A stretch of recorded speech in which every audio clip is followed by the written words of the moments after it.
வடசென்னை படத்தோடைய டைட்டில் எடுத்துக்கிட்டோம் அப்படின்னா, வடசென்னையோடைய மேப் தான் வந்து டைட்டிலுக்கு பின்னாடி பேஸ்ட் பண்ணியிருப்பாங்க. அதே மாதிரி படத்தோடைய மைய கருவே வந்து ராஜன் இருக்கிற இடத்த, ராஜன வச்சே மக்கள காலி பண்ணிட்டு, அந்த இடத்த அரசியல்வாதிகள் வந்து எடுத்துக்கலாம்னு பிளான் பண்ணியிருப்பாங்க. ஸோ, இடத்தோடைய பிரச்சனையா தான் வந்து படத்தோடைய கதையாவே இருக்கும். அதனால தான் டைட்டில்ல நிலத்த காட்டியிருப்பாங்க. அதே மாதிரி மீனவர்களுடைய இடத்த தான் வந்து டார்கெட் பண்ணி வாங்கலாம்னு நினைப்பாங்க. அதனால தான் டைட்டில்ல அந்த கடலுக்கு பக்கத்துல டைட்டில பேஸ்ட் பண்ண மாதிரி காமிச்சிருப்பாங்க. அதே மாதிரி படத்துடைய கதை வந்து என்ன அப்படிங்கிறத டைட்டில் மூலமாவே அழகா டிசைன் பண்ணியிருப்பாங்க. தனுஷ் நடிச்சு 2018ல ரிலீஸ் ஆன படம் வடசென்னை. இந்த படத்தோடைய ஹிடன் டீட்டெயில்ஸ் தான் நாம இந்த வீடியோல பார்க்க போறோம். இந்த வீடியோல ஸ்பாய்லர்ஸ் இருக்கும். நீங்க இந்த படத்த தியேட்டர்ல பார்க்க மிஸ் பண்ணியிருந்தீங்க அப்படின்னா, இப்போ ஜியோ ஹாட்ஸ்டார், அமேசான் பிரைம் ஓடிடில அவைலபிளா இருக்குது. வேணுங்கிறவங்க செக் பண்ணி பாருங்க. இந்த படத்துல 2 முக்கியமான கேரக்டர் இருப்பாங்க. ஒண்ணு அன்பு, இன்னொன்னு ராஜன். தனுஷ் வந்து அன்புங்கிற கேரக்டர்ல ப்ளே பண்ணியிருப்பாரு. அமீர் வந்து ராஜன்ங்கிற கேரக்டர்ல ப்ளே பண்ணியிருப்பாரு. இவங்க 2 பேருடைய கேரக்டர்ஸுமே ஒரு சில சிமிலாரிட்டி சீன்ஸ்லாம் இருக்கும். ராஜன் வந்து ஊர் மக்களுக்கு சப்போர்ட் பண்ணி போராடுவாரு. அன்பு வந்து அடுத்த ராஜனா எப்ப மாறுறாரு அப்படிங்கிறதுக்காண்டி டீட்டெயிலா அன்பு ஊர் மக்களுக்காண்டி பேசுவாரு. ஸோ அதிலிருந்து தான் ராஜன் கேரக்டருக்கு அன்பு வர மாதிரி காட்டியிருப்பாங்க. ராஜன் வந்து சந்திராவ பொண்ணு கேட்டுட்டு வந்திருப்பாரு. அப்ப ராஜன் என்ன சொல்லியிருப்பாரு அப்படின்னா, ஊர் மக்களுக்கு எல்லாம் தெரியறதுக்கு முன்னாடி கல்யாணம் பண்ணிக்கலாம் அப்படின்னு சொல்லி தான் பொண்ணு கேட்டு வந்திருக்கிறேன். பொண்ணு குடுப்பீங்களா? அப்படிங்கிற மாதிரி கேட்டிருப்பாரு. ஆனா இதே இது அன்புடைய கேரக்டர்ல வந்து அன்பும், பத்மாவும் பழகுறது ஊர் ஃபுல்லாவே தெரியிற மாதிரி காமிச்சிருப்பாங்க. அதுக்கப்புறம் தான் பொண்ணு கேட்டே வருவாரு. இதே இது கேமரா ஆங்கிள் வச்சு பார்த்தோம் அப்படின்னா, ராஜன் வந்து லெஃப்ட் சைட்ல உட்கார்ந்திருப்பாரு. அன்பு வந்து ரைட் சைட்ல உட்கார்ந்திருப்பாரு.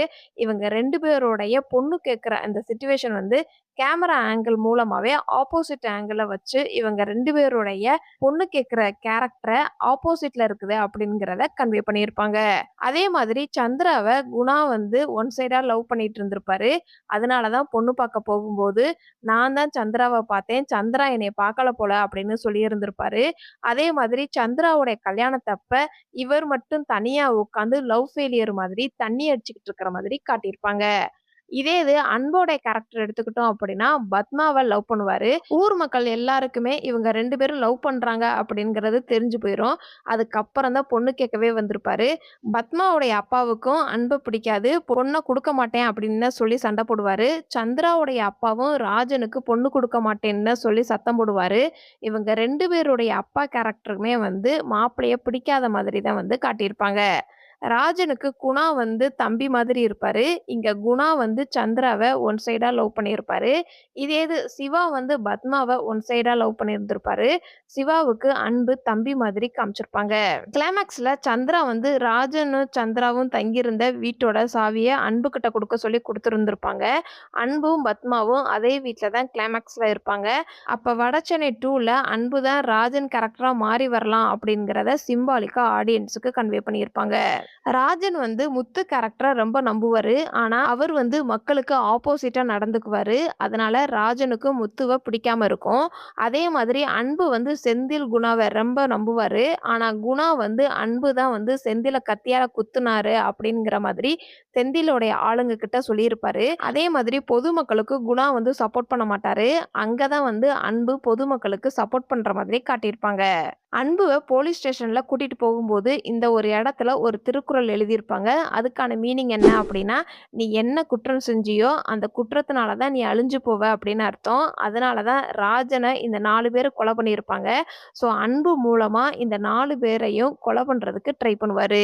ராஜன் வந்து கடற்கரை ஓரத்துல ஒரு போலீஸ அடிச்சுட்டு, "தவுளுண்டு இருக்கிற ஆங்கர் தான்டா அந்த பெரிய கப்பல நிப்பாட்டுது" அப்படின்னு ஒரு டயலாக் சொல்லியிருப்பாரு. அதே மாதிரி கிளைமாக்ஸ்லயும் அன்பு வந்து போலீஸ்காரர அடிச்சுட்டு இதே வார்த்தை தான் வந்து சொல்லியிருந்திருப்பாரு. இவர் எங்க சொல்லியிருப்பாரு அப்படின்னா, ராஜனுடைய வீட்டுக்கு பக்கத்துல நின்னு சொல்ற மாதிரி காட்டியிருப்பாங்க. அதே மாதிரி ராஜனுடைய கேரக்டர் பார்த்தோம் அப்படின்னா, அவருடைய இன்ட்ரோ சீன்ல வந்து ஹமீத்துக்கு ஒரு பைனாகுலர் குடுத்திருந்திருப்பாரு. பெரிய பசங்களா ஆனதுக்கப்புறம் அந்த பைனாகுலர் மூலமா தான் அன்பு வந்து பத்மாவ பார்க்குற மாதிரி காட்டியிருப்பாங்க. ராஜன், சந்திரா கல்யாணத்துல குரூப் ஃபோட்டோ எடுப்பாங்க. அப்போ ஒரு 6, 7 பேர் வந்து கீழ உட்கார்ந்திருப்பாங்க. 5 பேர் மட்டும் பக்கத்துல குளோஸா ராஜன் பக்கத்துல நிக்கிற மாதிரி காட்டியிருப்பாங்க. ஆனா, கீழ உட்கார்ந்திருக்கிறவங்க தான் வந்து ராஜனுக்கு உண்மையான பிள்ளைங்க அப்படிங்கிற மாதிரி ஒரு சீன்ல சந்திரா வந்து சொல்லியிருப்பாங்க.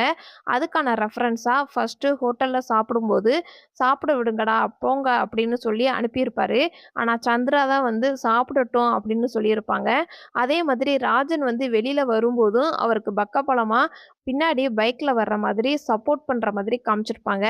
அதே மாதிரி ராஜனுடைய டெத்துக்கு நியாயம் கிடைக்கணும் அப்படிங்கிறதுக்கு இவங்க தான் வந்து சந்திராவுக்கு துணையா இருக்கிற மாதிரி காட்டியிருப்பாங்க. ஆனா ராஜன் கூட வந்து குளோஸா 5 பேர் இருப்பாங்க. அவங்க தான் வந்து ராஜன கொல்ற மாதிரி காட்டியிருப்பாங்க. எம்ஜிஆர் இறந்து போனதுக்கப்புறம், ஜெயலலிதா அம்மா தான் வந்து கட்சிய திரும்ப நல்லபடியா ஆட்சிக்கு கொண்டுட்டு வந்தாங்க. அதே மாதிரி தான் இந்த படத்துலயும் ராஜன் வந்து இறந்து போனதுக்கப்புறம் சிங்கிள் வுமனா இருந்து சந்திரா வந்து கொன்னவங்கள அன்பு மூலமா பழிவாங்குவாங்க. அன்புக்கு ஆரம்பத்துல இருந்தே கேரம் போர்டுல ஒரு கோச்சா மாறணும் அப்படின்னு நினைப்பாரு. அதே மாதிரி அவருடைய மைண்ட் ஃபுல்லாவே வந்து ஸ்போர்ட்ஸுக்கு போகணும் அப்படின்னு நினைப்பாரு. ஆனா அவரு வந்து எப்போ ஸ்போர்ட்ஸ விட்டுட்டு ரவுடிசத்துக்கு இறங்குறாரு அப்படிங்கிறதுக்காண்டி டீட்டெயிலா இந்த ஒரு சீன்ல ஒரு பக்கம் கேரம் போர்டு இருக்கும். இந்த ஒரு சீன்ல ஒரு பக்கம் கேரம் போர்டு விளையாண்டுகிட்டு இருப்பாங்க. இன்னொரு பக்கம் வந்து சங்கரோட பைக்ல கத்தி இருக்கிறது அன்புக்கு ஏற்கனவே தெரிஞ்ச மாதிரி ஒரு சீன்ல வச்சிருப்பாங்க. ஸோ கேரம் போர்ட தாண்டி அந்த கத்திய எடுக்க போவாரு. ஸோ அதுல இருந்தே அந்த ஸ்போர்ட்ஸ் அப்படிங்கிறத விட்டுட்டு ரவுடிசத்துக்குள்ள இறங்குறாரு அப்படிங்கிறத இந்த ஒரு சீன் மூலமா ஆடியன்ஸுக்கு கன்வே பண்ணியிருப்பாங்க. அதே மாதிரி அன்பு வந்து சின்ன பிள்ளையா இருக்கும்போது, அந்த காலத்துல என்ன ட்ரெஸ்ஸு ஃபேமஸா இருந்துச்சோ, அந்த ட்ரெஸ் மாதிரி தான் வந்து போட்டிருப்பாரு. இதே இது பெரியவனா ஆகும்போது ஜெயிலுக்கெல்லாம் போயிட்டு வந்ததுக்கப்புறம், அவர் போட்டுட்டு வர ட்ரெஸ்ஸு வந்து பிங்க் கலரு, ரெட் கலரு இந்த மாதிரி காஸ்டியூமு அதிகமா யூஸ் பண்ணியிருப்பாரு. ஏன்னா, இவர் மேல ரத்தக்கறை இருக்குது அப்படிங்கிறதுக்காண்டி ரெஃபரன்ஸா ரெட் கலர் சம்மந்தப்பட்ட ட்ரெஸ்ஸா போட்டுட்டு வர மாதிரி காட்டியிருப்பாங்க. ராஜன் வந்து எம்ஜிஆருடைய தீவிர ஃபேனா இருப்பாரு. அதுக்கான டீட்டெயிலா அவங்க வீட்ல நெறைய எம்ஜிஆர் ஃபோட்டோவா இருக்கும். அதே மாதிரி அவருடைய கையில எம்ஜிஆர் ஃபோட்டோ போட்டு மோதிரம் ஒண்ணு போட்டிருப்பாரு. அதே மாதிரி அவர் யூஸ் பண்ற பைக்கோட நம்பர் பார்த்தோம் அப்படின்னா, எம்ஜிஆர் பிறந்த வருஷத்த மென்ஷன் பண்ணியிருப்பாங்க. ராஜன் வந்து சிங்காரவேலர்ன்னு ஒரு மன்றத்த ஆரம்பிச்சிருப்பாரு. இந்த சிங்காரவேலர் யாரு அப்படிங்கிறதுக்காண்டி டீட்டெயிலா தொழிலாளர்கள் மட்டுமல்ல, மீனவர்களுக்காண்டி, பொதுமக்களுக்காண்டி அவங்களுடைய உரிமைக்காக சமூக போராட்ட வீரர். அவர் தான் ஃபர்ஸ்ட் டைம் உழைப்பாளர் தினத்த இந்தியாவுல ஃபர்ஸ்ட் டைம் கொண்டு வந்தவரு. ஸோ, அதனால தான் இந்த மன்றத்துக்கு சிங்காரவேலர்ன்னு வச்சிருந்திருப்பாங்க. இந்த சீன்ல மன்றத்துல அவருடைய ஃபோட்டோவையும் பேஸ்ட் பண்ணியிருந்திருப்பாங்க. ராஜனுக்கு கேரம் போர்டு மேல ஒரு இன்ட்ரெஸ்ட் இருக்கும். அதனால தான் எல்லா குழந்தைகள்கிட்டயுமே வந்து கேரம் போர்டு விளையாடுங்க, ரவுடிசத்துக்குள்ள வராதீங்க அப்படிங்கிற மாதிரி சொல்லியிருந்திருப்பாரு. அதே மாதிரி சிங்காரவேல மன்றத்த ஒருத்தரு ரிப்பன் வெட்டி ஓப்பன் பண்ணி வைப்பாரு. அவர் யாருன்னு பார்த்தோம்னா, ஸ்போர்ட்ஸ்ல வேலை பார்க்கக்கூடிய ஒருத்தரா இருப்பாரு. அதனால தான் அவர் மூலமா ரிப்பன் கட் பண்ற மாதிரி காட்டியிருப்பாங்க.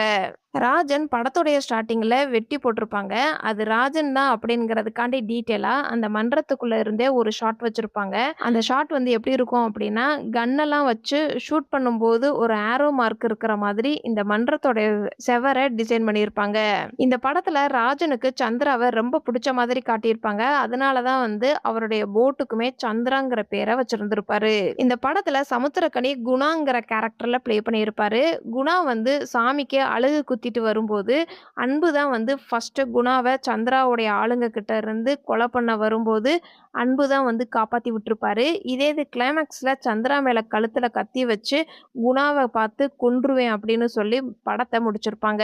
குணாவுடைய தம்பி சங்கர எப்படியாவது செட்டில் பண்றதுக்காண்டி ஜாவா பழனி கொலைய தான் பண்ணுன மாதிரி ஏத்துக்கிட்டு ஜெயிலுக்கு அனுப்பி இருந்திருப்பாரு. அங்க செந்திலுடைய ஆளுங்க குணாவுடைய தம்பிய கொலை பண்றதுக்காண்டி செந்திலுடைய ஆள்ல ஒருத்தன் வந்து சங்கரோட ரொம்ப க்ளோஸா பழகுவாரு. அவர் மூலமா தான் வந்து சங்கர் இறந்து போற மாதிரி காட்டியிருப்பாங்க. அதே மாதிரி அன்பு வந்து செந்தில கொலை பண்றதுக்காண்டி ஜெயிலுக்குள்ள வந்திருப்பாரு. அப்ப அன்புக்கு செந்திலுக்கு ஹெல்ப் பண்ண பையன் தான் வந்து அன்புக்கும் ஹெல்ப் பண்ற மாதிரி இந்த ஒரு சீன் வச்சிருப்பாங்க. ஸோ இந்த 2 கொலைக்குமே ஐ விட்னஸா இவர் மட்டும் இருக்கிற மாதிரி காமிச்சிருப்பாங்க. ராஜன கொலை பண்றதுக்கு முன்னாடி இவங்க எல்லாரும் அடுத்த சிஎம் யாரு அப்படிங்கிறத பத்தி வந்து பேசிக்கிட்டு இருப்பாங்க. அப்ப ஜெயலலிதா அம்மா வந்து எப்ப தள்ளி விட்டாங்களோ, அப்பவே அந்த அம்மா டாப்புக்கு போயிட்டாங்க. ஸோ இனிமேல் ஏடிஎம்கேக்கு ஜெயலலிதா அம்மா தான் அப்படிங்கிற மாதிரி குணா வந்து சொல்லியிருந்திருப்பாரு. ராஜன கொல்றதுக்கு முன்னாடி வரைக்குமே சந்திரா வந்து எல்லார்கிட்டயுமே நல்ல பாசமா பழகுவாங்க. ஆனா ராஜன் ராஜனை கொன்னதுக்கு அப்புறம் எல்லாரையுமே பழிவாங்க ட்ரை பண்ணுவாங்க. இந்த ஒரு சீன்ல குணா வந்து கன்னத்துல வேல் குத்தி இருப்பாரு. குணாவோட கன்னத்துல ஒரு தழும்பு எப்போதுமே இருக்கும். அது வேல் குத்துன தழும்பு இருக்குது அப்படிங்கிறத படத்துடைய கடைசி வரைக்கும் கன்டினியூட்டிய மிஸ் பண்ணாம காட்டியிருப்பாங்க. இந்த படத்துல கிஷோர் வந்து செந்தில்ங்கிற கேரக்டர்ல ப்ளே பண்ணியிருப்பாரு. செந்திலும், குணாவும் தான் வந்து முக்கியமான கேரக்டரா இருப்பாங்க. ஃபர்ஸ்ட்டு சீன்லயே செந்தில் வந்து நிப்பாரு. மத்தவங்க எல்லாருமே வந்து உட்கார்ந்திருப்பாங்க. ஸோ இந்த ஒரு ஃப்ரேம்லயே செந்தில் தான் வந்து ஹெட்டு அப்படிங்கிற மாதிரி காட்டியிருப்பாங்க. செந்தில் தான் வந்து ராஜன கொலை பண்ணியிருப்பாரு. அதுவுமே வந்து முதுகுல குத்துற மாதிரி காமிச்சிருப்பாங்க. ஆனா முத்துக்கிட்ட இன்ட்ரோடியூஸ் பண்ணும்போது, "இவன் என்னோட ரிலேட்டிவ்ஸு, எனக்கு தெரிஞ்ச பையன்" அப்படிங்கிற மாதிரி சொல்லி தான் வந்து முத்துக்கிட்ட வந்து இன்ட்ரோடியூஸ் பண்ணியிருப்பாரு. ஆனா அவர் தான் வந்து முதுகுல குத்துற மாதிரி காமிச்சிருப்பாங்க. இதே இது ஜெயில்ல அன்பு வந்து செந்தில கொலை பண்ணும்போது, முதுகுல குத்தி தான் வந்து கொலை பண்ண ட்ரை பண்ணுவாரு. ராஜன் கிட்ட செந்தில் வந்து நல்லவன் மாதிரி நடிச்சு, ராஜன முதுகுல குத்தியிருப்பாரு. அதே மாதிரி தான் செந்தில் கிட்ட நல்லவனா நடிச்சு, அன்பு வந்து செந்திலோடைய முதுகுல குத்துற மாதிரி காமிச்சிருப்பாங்க. செந்தில் வந்து ஜெயில்ல இருக்கும்போது கேரம் போர்டு விளையாடுவாரு. அப்ப கையில அடிபட்டு ரத்தம் வந்திருக்கும். அதுக்கு பின்னாடி காளி இமேஜ் இருக்கும். செந்தில் வந்து அன்புவ கொலை பண்ணும்போதும் பின்னாடி வந்து காளி இமேஜ் இருக்கும். ஸோ செந்திலுக்கு பெருசா அடிபட போகுது அப்படிங்கிறதுக்காண்டி இந்த கேரம் போர்டு விளையாடும் போதே ஆடியன்ஸுக்கு சிம்பாலிக்கா கன்வே பண்ணியிருப்பாங்க. அதே மாதிரி செந்திலுக்கு கேரம் போர்டு விளையாடும்போது கையில அடிபட்டிருக்கும். அன்புவும் கேரம் போர்டு விளையாடும்போது கையில அடிபட்டிருக்கிற மாதிரி காட்டியிருப்பாங்க. இந்த படத்துல டேனியல் பாலாஜி ராஜனுடைய தம்பி கேரக்டர்ல ப்ளே பண்ணியிருப்பாரு. ராஜனுடைய தம்பி கேரக்டர் எடுத்துக்கிட்டோம் அப்படின்னா, சமாதானமா பேசுறதுக்காண்டி வந்திருப்பாங்க. அப்ப தம்பி தான் வந்து சென்டர்ல உட்கார்ந்திருப்பாரு. 2 கேங்கா பிரிஞ்சு உட்கார்ந்திருப்பாங்க. ஸோ இது மூலமா 2 கேங்கா இருக்குது அப்படிங்கிறத இந்த ஒரு ஃப்ரேம் மூலமா ஆடியன்ஸ்க்கு கன்வே பண்ணியிருப்பாங்க.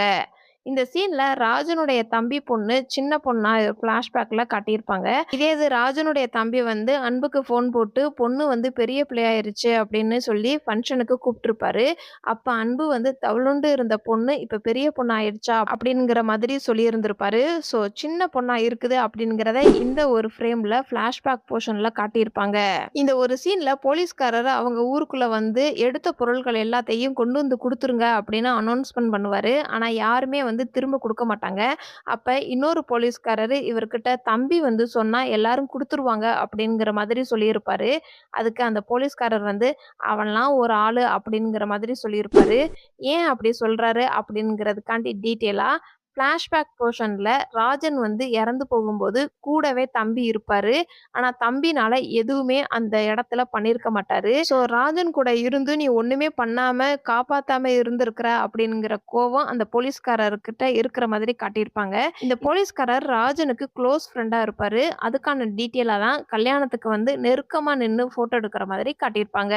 அதனால தான் ராஜனுடைய தம்பி மேல இவர் கோவமா இருக்கிற மாதிரி காமிச்சிருப்பாங்க. ஜாவா பழனியோடைய கேரக்டர் எடுத்துக்கிட்டோம் அப்படின்னா, ராஜன கொல்லும்போது, "நாங்க கொல்லல அப்படின்னா, நீ என்ன கொன்றுவ" அப்படின்னு சொல்லியிருப்பாரு. அதே மாதிரி தான் அன்பும் ஜாவா பழனிய கொல்லும்போது, "நான் உன்ன போடல அப்படின்னா, நீ என்ன போட்டுருவ" அப்படின்னு சொல்லி கொலை பண்ணியிருப்பாரு. இந்த படத்துல ஒரு சில சீன்ஸ்லாம் இன்ட்ரஸ்டிங்கா இருக்கும். இந்த ஒரு சீன்ல எம்ஜிஆர் இறந்து போயிட்டாரு அப்படின்னு ரேடியோல அனௌன்ஸ்மென்ட் பண்ணியிருப்பாங்க. அதுக்கப்புறம் தம்பிகள்லாம் சேர்ந்து ஒரு ரவுண்ட்ஸுக்கு போயிட்டு, அப்போ ஒரு பிரச்சனை ஆயிடும். ராஜன் வந்து தம்பிகள ரோட்ல வச்சு கண்டிச்சதுனால, இந்த தம்பிகளுக்கெல்லாம் வந்து கோவம் வந்திருக்கும். அதனால ராஜன கொன்றுப்பாங்க. ராஜீவ்காந்தி இறந்து போயிட்டாங்க அப்படின்னு சொல்லுவாங்க. அப்பதான் வந்து பத்மாவ மீட் பண்ணுவாரு. அதே மாதிரி அன்பு வந்து கத்தி தூக்குறதுக்கு ரெடி ஆவாரு. ஸோ ஒருத்தவங்களுடைய இறப்புக்கு அப்புறம் தான் வந்து முக்கியமான சீன்ஸ் எல்லாமே ஸ்டார்ட் ஆகுற மாதிரி காமிச்சிருப்பாங்க.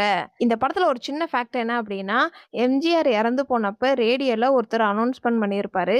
அவர கூப்பிட்டே இந்த படத்துலயுமே அதே மாதிரி அனௌன்ஸ் பண்ற மாதிரி காட்டியிருப்பாங்க. அதே மாதிரி எம்ஜிஆர் இறந்து போன உண்மையான வீடியோ கிளிப்பிங்ஸ் இந்த படத்துல யூஸ் பண்ணியிருப்பாங்க. அதே மாதிரி ஜெயலலிதாவ தள்ளி விடுற மாதிரி ஒரு ஷாட் வச்சிருப்பாங்க. அடுத்த முதலமைச்சர் யாரு அப்படின்னு தெரியாது. ஜானகி அம்மாவா இல்ல ஜெயலலிதா அம்மாவா அப்படின்னு ஒரு டாக்கு ஊர் மக்கள்கிட்டயுமே வந்து போய்க்கிட்டு இருந்துச்சு. அதையுமே இந்த படத்துல குணா கேரக்டர் மூலமா வச்சிருப்பாங்க. இந்த படத்துல கொலை பண்ற சீன்ஸ் எல்லாமே நைட் நேரம் தான் கொலை பண்ணுவாங்க. ராஜன கொலை பண்றதுக்கு நைட் நேரம் தான் கொலை பண்ணுவாங்க. ஜாவா பழனிய கொலை பண்ணும்போதும் நைட் நேரம் தான் கொலை பண்ணுவாங்க. இதே இது செந்தில கொலை பண்ணும்போது பகல்ல கொலை பண்ணுவாங்க. ஆனா செந்தில் மட்டும் பொழச்சுக்கிற மாதிரி காட்டியிருப்பாங்க. இந்த சீன்ல அன்பு வந்து பத்மாவோட அப்பா கிட்ட பேசும்போது, அவங்களுடைய பேக்கிரவுண்ட்ல "என் ராசாவின் மனசிலே" படத்தோடைய போஸ்டர் ஒட்டியிருப்பாங்க. இந்த போர்ஷன் வந்து 1991ல நடந்த மாதிரி காமிச்சிருப்பாங்க. அந்த வருஷம் ஏகப்பட்ட படங்கள் ரிலீஸ் ஆயிருந்தாலும், ஏன் இந்த படத்த மட்டும் பர்ட்டிகுலரா நோட்டீஸ் பண்ணியிருக்கிறாங்க அப்படின்னா, இந்த படத்துடைய டைரக்டர் கஸ்தூரி ராஜா. ஸோ தனுஷோடைய அப்பா அப்படிங்கிறதுனால, இந்த படத்த மட்டும் இந்த இடத்துல பேஸ்ட் பண்ணியிருப்பாங்க. இந்த ஒரு சீன்ல பத்மா வந்து அறிவொளி இயக்கத்துல இருந்து வந்திருக்கிறோம் அப்படிங்கிற மாதிரி சொல்லியிருப்பாங்க. இந்த படத்துல ஒரு சின்ன ஃபேக்ட் என்ன அப்படின்னா, அறிவொளி இயக்கம் அப்படிங்கிறது உண்மையிலே ஒரு இயக்கம் இருந்திருக்குது. அதையுமே இந்த படத்துல மென்ஷன் பண்ணியிருப்பாங்க. இந்த படத்துல பொலிட்டிக்கல்லாம் பார்த்தோம் அப்படின்னா, ராஜீவ் காந்தி இறந்தது போன தினம் வந்து 1991. அதுக்கான டீட்டெயிலா இந்த ஒரு சீன்ல கேலண்டர் மூலமா காட்டியிருப்பாங்க. அதே மாதிரி 1986ல வந்து போப் அப்படிங்கிறவர் வந்து கடற்கரை பக்கம் விசிட் பண்ற மாதிரி சொல்லி உண்மையிலே நடந்துச்சு. அதே மாதிரி இந்த படத்திலேயே இந்த சீன கொண்டு வந்திருப்பாங்க. ஜெயில்ல எல்லா மதங்களும் சேர்ந்து தான் இருப்பாங்க. ஸோ ஜெயில்ல பார்த்தோம் அப்படின்னா 3 கடவுளுடைய ஃபோட்டோமே வந்து வரைஞ்சு வச்சிருப்பாங்க. அதே மாதிரி தளபதிக்கான ரெஃபரன்ஸு, ரஜினி ரசிகர் மன்றம், இந்த மாதிரி டீட்டெயிலிங் ஒர்க்கு பேக்கிரவுண்ட்ல அழகா டிசைன் பண்ணியிருப்பாங்க. இந்த படத்துல எம்எல்ஏக்கு வாழ்த்து சொல்லும்போது, ஒரு மாலை, ஷாலு இந்த மாதிரிலாம் போட்டு வாழ்த்து சொல்லியிருப்பாங்க. இவர் யாருன்னு பார்த்தோம்னா, தனுஷோடைய விஐபி படத்தோடைய டைரக்டர்ன்னு கூட சொல்லலாம். அதே மாதிரி இந்த படத்தோடைய கேமராமேன் கூட சொல்லலாம். ஃபிளாஷ்பேக் போர்ஷன்ல கடல் பகுதி பார்த்தோம் அப்படின்னா, கூரை வீடா இருக்கும். இதே இது பிரசன்ட் லைஃப்ல ஓட்டு வீடா இருக்கிற மாதிரி காட்டியிருப்பாங்க. ஃப்ளாஷ்பேக் போர்ஷன்ல ஸ்பேஸ் இருக்கும். இதே இது பிரசன்ட் லைஃப்ல இந்த ஸ்பேஸ்ல ஒரு பில்டிங் இருக்கும். அந்த பில்டிங் தான் வந்து சிங்காரவேலர் மன்றத்தோடைய பில்டிங்கா இருக்கும். அதே மாதிரி 1991ல தேர்தல் நடந்திருக்குது. அந்த ஏரியால ஜெயக்குமார் தான் வந்து வின் பண்ணியிருக்கிறாரு. அவருடைய பேர தான் இந்த இடத்துல மென்ஷன் பண்ணியிருப்பாங்க. அதே மாதிரி ரெட்டை இல தான் வந்து அன்னைக்கு காலகட்டத்தில சிஎம்மா இருந்தாங்க. ஸோ அதனால தான் ரெட்டை இலைக்கான ரெஃபரன்ஸ் இந்த படத்துல ஏகப்பட்ட இடத்துல குடுத்திருப்பாங்க. இந்த படத்துடைய பாட்டுல ஒயிட் கலர் ஸ்டிக்கர வச்சு பிளாக் கலர் காயின பாக்கெட் பண்றேன் அப்படின்னு ஒரு லைன் வந்திருக்கும். இந்த லைன கனெக்ட் பண்ற விதமா இந்த ஊர் திருவிழா அப்ப ஒயிட் கலர் வந்து ஸ்டிக்கர சந்திராவ குறிக்கக்கூடியது. அவங்க தான் வந்து குணாவ கொலை பண்றதுக்கு ஆளுங்கள ரெடி பண்ணியிருப்பாங்க. பாக்கெட் பண்றது அப்படிங்கிறது கொலை பண்றதுன்னு அர்த்தம். குணா வந்து கருப்பா இருக்கிறதுனால கருப்பு காயினா மென்ஷன் பண்ணியிருப்பாங்க. கான்ட்ராக்ட்கார பார்த்தோம் அப்படின்னா ஃபிளாஷ்பேக் போர்ஷன்லயுமே குணாக்கு தான் வந்து ரோடு கான்ட்ராக்டர் குடுப்பாரு. பிரசன்ட் லைஃப்லயுமே அதே கான்ட்ராக்டர் தான் வந்து ரோடு கான்ட்ராக்ட்ட குணாவுக்கு குடுக்குற மாதிரி காமிச்சிருப்பாங்க. இந்த படத்துல ஜெயில் எப்படி இருக்கும் அப்படிங்கிறத நேச்சுரலாவே கொண்டு வந்திருப்பாங்க. அதுக்கான டீட்டெயிலா ஃபர்ஸ்ட்டு கைதி வந்து அவங்க ரிலேட்டிவ்ஸ பார்க்கும்போது, இடையில ஒரு சின்ன கேப் விட்டு தான் கைதிகள வந்து அவங்க பார்க்குற மாதிரி காமிச்சிருப்பாங்க. அதே மாதிரி இவங்க 2 பேத்துக்கும் இடையில ஒரு போலீஸ்காரரு கயிற வச்சு உட்காந்து ஆட்டிக்கிட்டே இருப்பாரு. எப்போதுமே அந்த கான்வர்சேஷன் முடியிற வரைக்குமே. ஏன் அந்த கயிற ஆட்டி விட்டுக்கிட்டே இருக்கிறாரு அப்படிங்கிறதுக்காண்டி டீட்டெயிலா, ஒருவேளை ரிலேட்டிவ்ஸ் வந்து கைதிகளுக்கு ஏதாவது குடுத்தாங்க அப்படின்னா, அத தட்டி விடுறதுக்காண்டி கயிற வச்சு ஆட்டிக்கிட்டே இருக்கிற மாதிரி காட்டியிருப்பாங்க. சாப்பாடு வந்து இந்த தள்ளு வண்டியில வர்றதா இருக்கட்டும், டாய்லெட் கிளீனிங்கா இருக்கட்டும், எல்லாரும் ஒரே ரூம்ல இருக்கிறதா இருக்கட்டும், இந்த மாதிரி ஜெயில்னா எப்படி இருக்கும் அப்படிங்கிறத அவ்வளோ அழகா டீட்டெயிலிங் ஒர்க் பண்ணியிருப்பாங்க.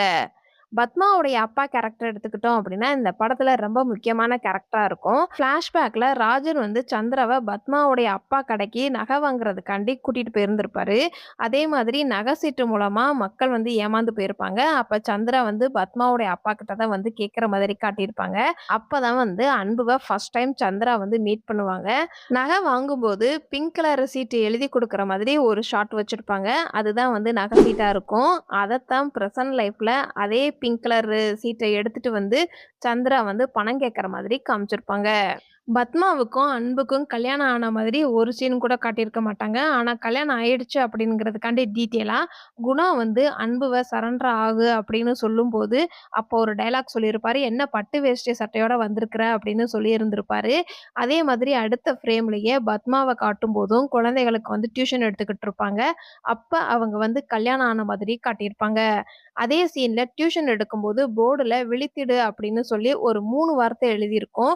அதுல குழந்தைகள் குழந்தைகளுக்கு விழிப்புணர்வோட இருக்கணும் அப்படிங்கிறத சொல்லி தராங்க அப்படிங்கிறதுக்காண்டி இந்த போர்டுல மென்ஷன் பண்ணியிருப்பாங்க. ஒரு ஜோசியக்கார அம்மா வந்து சந்திரா கிட்ட, "இவன பார்த்து வச்சுக்கோ, மணிமேகலுடைய பையன். இவன நீ மீட் பண்ணும்போது ஒரு நல்ல செய்தியோட தான் வந்து உன்ன மீட் பண்ணுவான்." அப்படிங்கிற மாதிரி சொல்லியிருந்திருப்பாங்க. அதுக்கான டீட்டெயிலா ஜாவா பழனிய குத்திட்டு அன்பு வந்து சந்திராவுடைய வீட்டுக்கு தான் வந்து வந்திருப்பாரு.